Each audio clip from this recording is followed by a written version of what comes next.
Good evening. This is a Dvar Torah on Parshas Vayechi. It is the final parsha in Sefer Bereshit, the 12 of 12. In terms of number of pesukim, it's one of the small ones, only 85 pesukim. But in terms of content and deep meaning, it is an incredibly deep parsha. I would just like to express a couple of the ideas, a few of the pesukim. The parsha goes like this. Yosef is told that Yaakov is not fair, is sick, and Yaakov, he goes to Yaakov with his two sons to get them blessed. Yaakov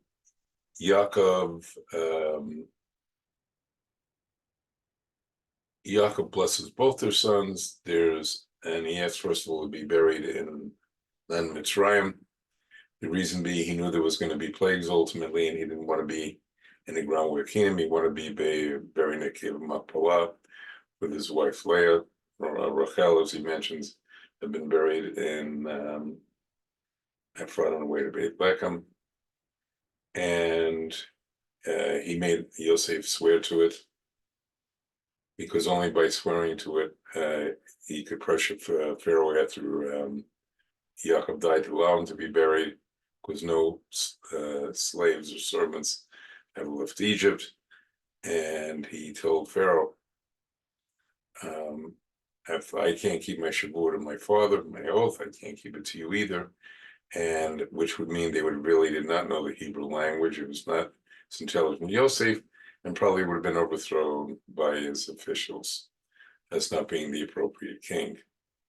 And he answers, therefore you can go. Anyway, getting back to the story, he blesses them, and I will get more into that in a few minutes, because there's a debate over which hand he should have on which son's head, Ephraim and Menashe. And in any event, he then gathers all his sons and tells you one last talk about after the days, meaning the end of days, the time of Mashiach. And then he's got another assembly of children and grandchildren. And the question is, what happened? The explanation given by Rashi is that he lost his nevuah, his ability to see, because the Shekhinah left him, because the date of the coming of Mashiach is one of the most deeply guarded secrets, and one that we will only know when Mashiach and David comes. More on that also in a couple of minutes. Now, after that, he gives blessing to all of the 12 sons. Yaakov dies, in a sense. He is then buried in Mitzrayim. And the way they got around, since no slave could leave Egypt, as my teacher, Rabbi Malevsky Zal, explained, what he did is he accompanied them. He had the entire Egyptian government accompany them. And that's like when one goes into an embassy even in your home country. Once you enter that embassy, you're in a territory legally of that country and not of the country you live in. And beyond that, so since the entire Egyptian government, except for Pharaoh, went with him, he was surrounded by the Egyptian government, so there was a mobile Egyptian government. So technically, he never left the Mitzrayim, Egypt. They then go back. The brothers are afraid, make up that Yaakov gave a letter to him, instructions, and it describes, and it ends with the end of Yosef's life. And next week's parsha is going to start in Sefer Shmos. It's going to be starting the next phase of history, pretty much with the birth of Moshe Rabbeinu, Moses. Now, what I'd like to look at first is the pasuk in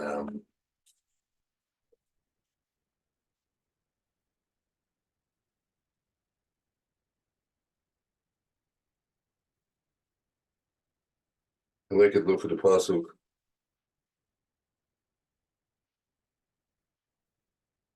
where it says that in chapter 48, there's a whole discussion going, and V'yikach Yosef Eshneim, Ephraim B'Yemenu, and Small Israel, and at Menashe Shmuel B'Yemen, Israel Yigay Love, with Ephraim to his right hand, is Israel to Israel's left. The Menashe's, they have the name Yaakov with his left to Israel's right. And that's when he is, Yaakov is at his highest spiritual level. But however, Yishlach Israel at Yemanim, B'Yaset, Al Rosh Ephraim, Shehu Tzir, at Shmuel at El Rosh Menashe, Shekol at Yadav, Ki Menashe B'Chor. But Israel extended his right hand and laid on Ephraim's head, though he was the younger, on his left hand. And Menashe said he maneuvered his hands for.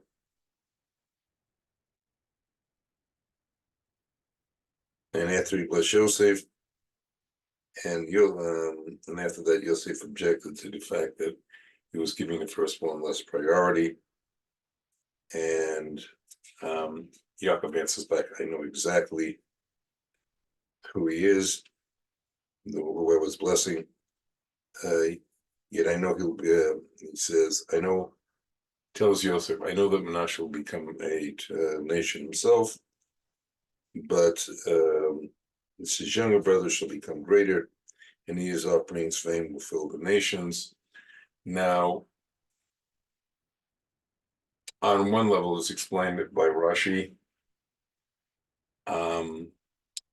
It's talking about the fact that even though Menashe has an important son, Gidon, who performed, Hashem allows to perform a miracle to save Israel, it's the descendant of Ephraim is Yehoshua, who not only is the first leader to take us into Eretz Canaan and conquer it, but at least most of it. But in addition, he is the one who takes over as the teacher of Torah to people. And when they talk about in Pirkei Avos, the traditions should go from Ephraim, and it should go from Moshe to Yeshua, and Yeshua then goes down the list of prophets and Tanaim. In any event, so for that, but I'd like to suggest there is a even deeper greatness to Ephraim, which Menashe did not share.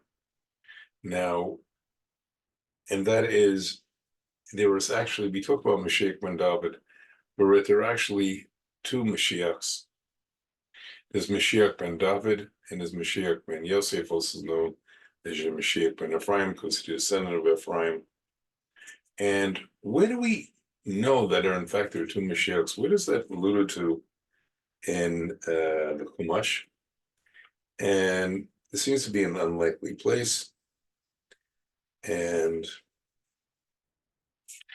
it's actually in Sefer Vayikra, Parashat Mitzorah.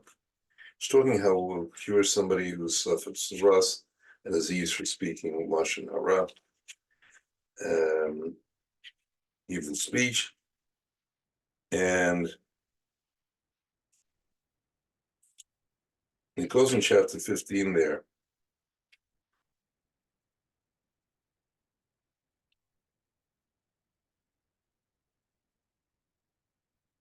Excuse me, chapter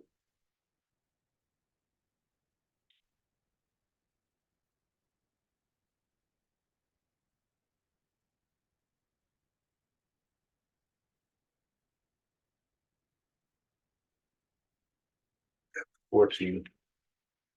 It says he's going to have to bring a number of things. And what is it to command that the Kohen has to bring? They should bring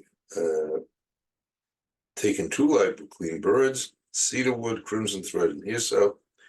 The Kohen shall command, and the one bird should be slaughtered into an earthenware vessel over spring water. As for the live bird, he shall take it with the cedar wood and the crimson thread and the hyssop, and he shall dip them and the live bird and the blood that was slaughtered over the spring border. Then he shall sprinkle 7 times upon the person, being purified saras. Should purify him, and he shall set the live bird free upon the open field. Now, this doesn't sound like there's anything to do with Mashiach of any type. However, it's explained in the Zohar, and it's brought by the Or HaChaim on these verses, that the 2 birds represent the 2 Mashiachs. The first one is Mashiach ben Yosef, also known as Mashiach ben Ephraim. He will be the one responsible for the ingathering of the Jews from all the nations. He will die in that while doing that over the living waters. And then after the battle of Gog and Magog, the ultimate redemption will occur, and David HaMelech, or he may be his Nishim, or if not, a descendant of his, will be Mashiach ben David. He will do a spiritual battle with all the nations and show that all of the ideas are false. And then the nations, as it says in Yaakov's blessing later, to Yehuda, his will be an assemblage of nations. All the nations after Mashiach ben David has done his work will want to gather. Now, where do we see in Yaakov's blessings, where do we see references to it? Now, with Mashiach ben Ephraim, and who will this Mashiach ben Ephraim be? Not in terms of what's his name, current terms, but like whose neshama will it be? And first of all, let's look at when he blesses Ephraim and said it'll be greater, being the Mashiach ben Yosef, his descendant, will be the Mashiach ben Ephraim will be the ultimate major achievement. His name will become known to the nations for sure, and that's one thing. The other thing is there is another reference to it in the verses.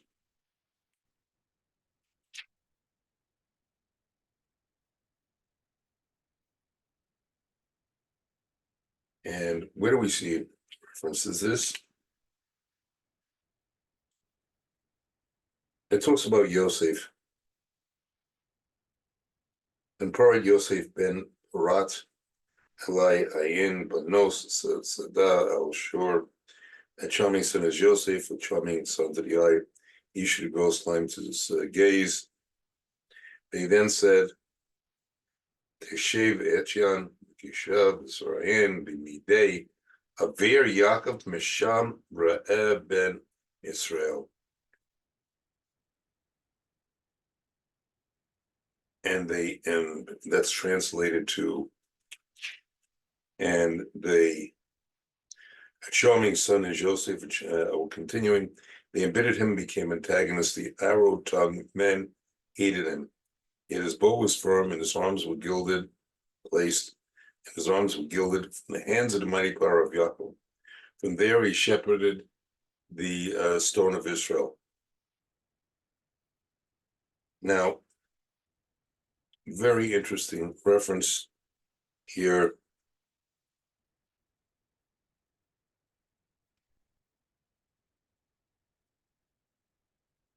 is that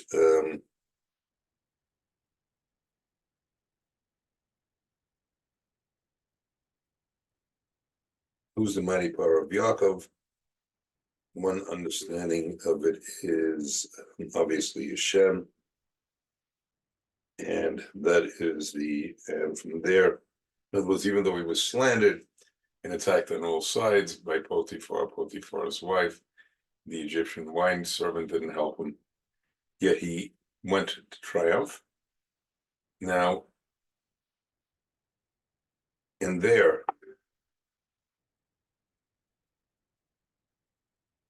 that is one thing.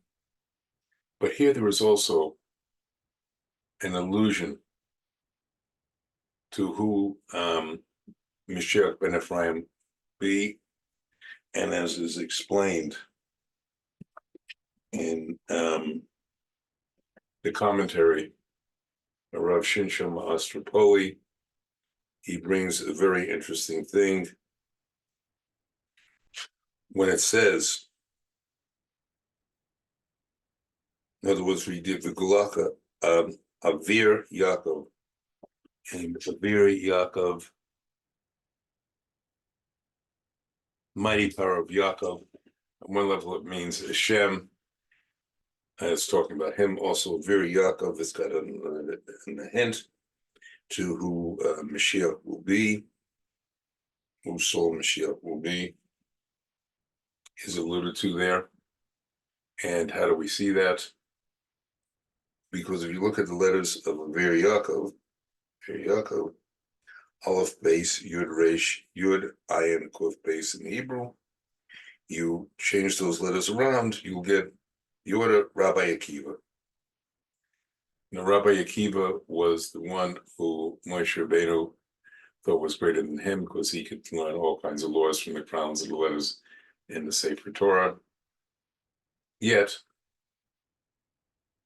the ultimate neshama that will be Mashiach ben Yosef, Mashiach ben Ephraim, will be that of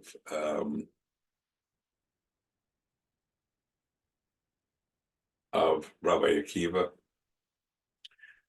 And it's very interesting. This is not said by Rav Shinshon Astropoli, but it does indicate also that if you look, at one time Rabbi Akiva thought Bar Kokhba was Mashiach. He made a mistake on that. However, interestingly enough, if he had the potential, and if he had, you would have seen both of them working together. Mashiach ben Ephraim, because he had that potential even then, become Mashiach Ephraim possibly. And then if Bar Kokhba would become Mashiach ben David, we would have seen them working, which they're ultimately going to at the end of days. Now, so there is the allusion and reference to and that the greatness of Ephraim, in other words, beyond that which Rashi explains, will be the ultimate Mashiach, and who that neshama will be is also explained. Now, where is it alluded to that Mashiach ben David is alluded to in the blessings of Yaakov? And we see that where he's, there's many proofs, but I'm just going to quote it.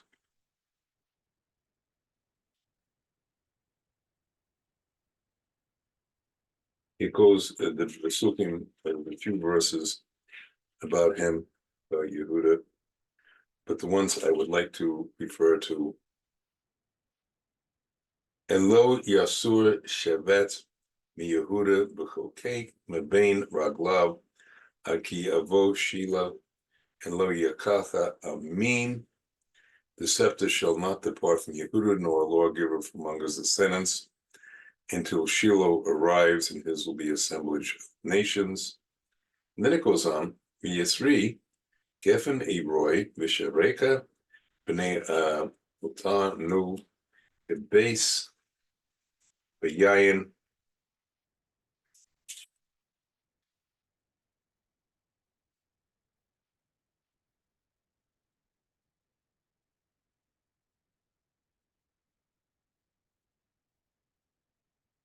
And the bush, the Vadim Vanavim Soto, and his clothing and blood of grapes, red-eyed from wine and white-toothed from milk. Without going into, there are many, many meanings of this. One of them is, which I'd like to refer to, when it talks about Shiloh, that is where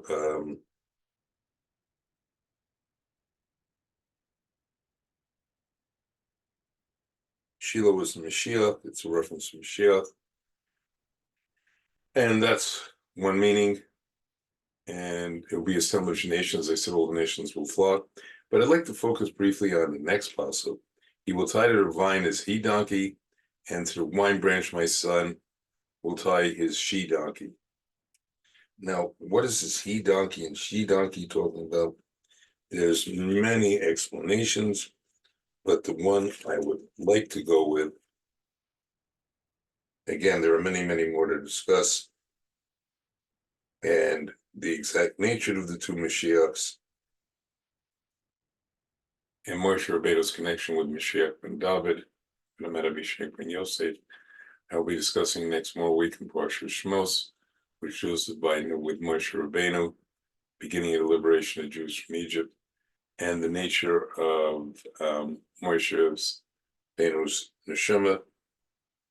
And one explanation is in the singular, it speaks in the singular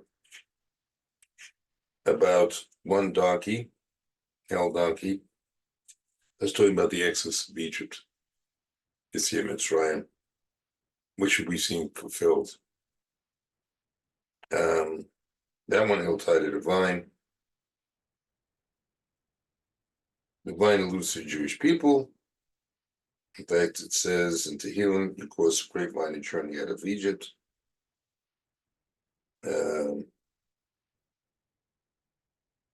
Giffen Mitzrayim to Sia, Hebrew.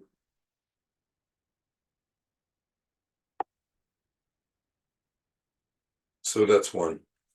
Because at that time, the he donkey represents the evil, and there was only a certain type of evil of one nation, Mitzrayim, and the nations of Canaan, who were, in Egypt's case, the superpower of its day, not only militarily, but in evil.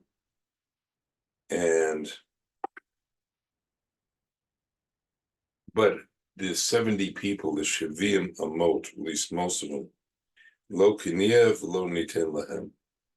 They were not humbled and not limited them. And that's why it's in plural when it talks about the she donkeys. In other words, meaning aside from his donkey, all the donkeys, all the nations will be punished. And this will all be, of course, with Hashem's help. The might of Yaakov, which is referring to God, talking about Yosef. There will be ultimate redemption. And as we see the incredible events that are unfolding, which are part of this phase of Ekev Mashiach, and the birth pangs of Mashiach, may we all merit to see the final fulfillment of Yaakov's blessings. Good Shabbos and Shabbat Shalom.